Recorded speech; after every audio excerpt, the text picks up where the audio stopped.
बुलेटिनची सुरुवात या क्षणाच्या महत्त्वाच्या बातमीने। पुण्यातल्या कोंढवा बुद्रुक मधल्या बेकरीला लागलेल्या आगीमध्ये 6 कामगारांचा होरपळून मृत्यू झालाय।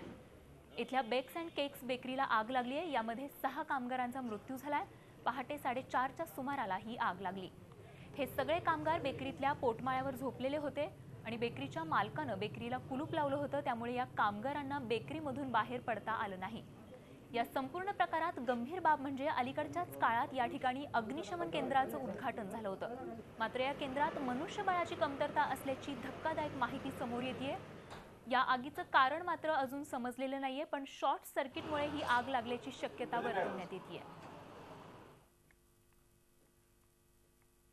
फायर ब्रिगेड वेळेत पोहोचून सुद्धा फक्त त्या ठिकाणी ज्या काही मानवी चुका झाल्यात की शटरला बाहेरून लॉक लावणे, अत्यंत कमी जागेमध्ये व्यवसाय करत असताना पोटमाळ्यावर ही अशी कर्मचारी राहणे, ह्या सगळ्या गोष्टी कुठेतरी आता ह्या सगळ्याला दिलेल्या आहेत। इथून पुढच्या काळामध्ये आमच्या समोर फार मोठं चॅलेंज असेल।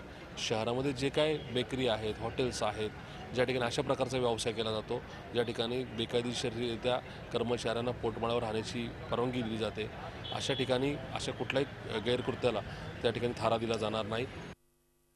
आणि या परिस्थितीचा आढावा घेतला आमचे प्रतिनिधी नितीन पाटरकर यांनी। या पाहुयात।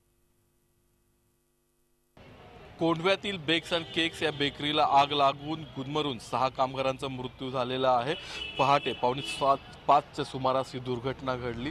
या दुर्घटनेत 6 जे कामगार मृत्युमुखी पडलेले आहेत ते सर्व उत्तर प्रदेश इथले असून या बेकरीमध्येच ते रात्री मुक्कामाला होते। या बेकरीला आग लागल्यानंतर अग्निशमन दलाने ही आग 50% विझवली आणि त्यानंतर वरती पोटमाळ्यावरती कामगार राहत असल्याची माहिती या बेकरीच्या मालकांनी दिलेली होती आणि त्यामुळे तोपर्यंतच्या काळामध्ये हे सर्व कामगार गुदमरून मृत्युमुखी पडल्याची माहिती येते। या बेकरीला हे कामगार जसे आतमध्ये झोपले होते त्याचप्रमाणे या बेकरीला बाहेरून कुलूप लावण्यात आलेलं होतं अशी देखील माहिती मिळते। तर हे कुलूप लावलं नसतं आणि मालकांनी वेळेत माहिती दिली असती तर ही दुर्घटना किंवा या कामगारांचे प्राण वाचू शकले असते अशी माहिती आता पुढे येते। या दुर्घटनेसंदर्भात आपण अधिक माहिती जाणून घेऊयात। पुण्याच्या अग्निशमन दलाचे अधिकारी आपल्याबरोबर आहेत। सर, तुम्हाला पहिला कॉल साधारणतः किती वाजता आला आणि किती वेळात आपण रिस्पॉन्ड केलेला आहे? सर्वप्रथम आपल्याला पहाटे 4:43 बंद बेकरीमध्ये आग लागल्याची घटनेचा कॉल कंट्रोल रूमला मिळाला।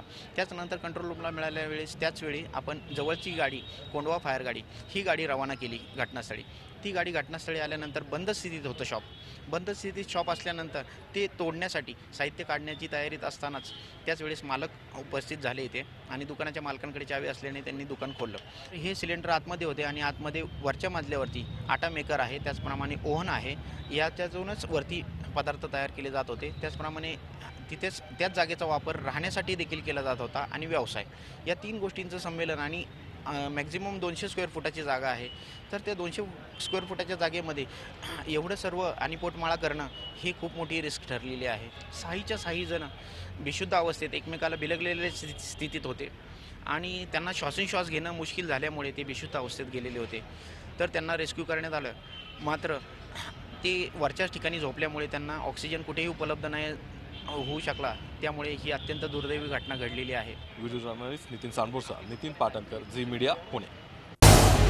झी 24 तास रहा एक पाऊल पुढे।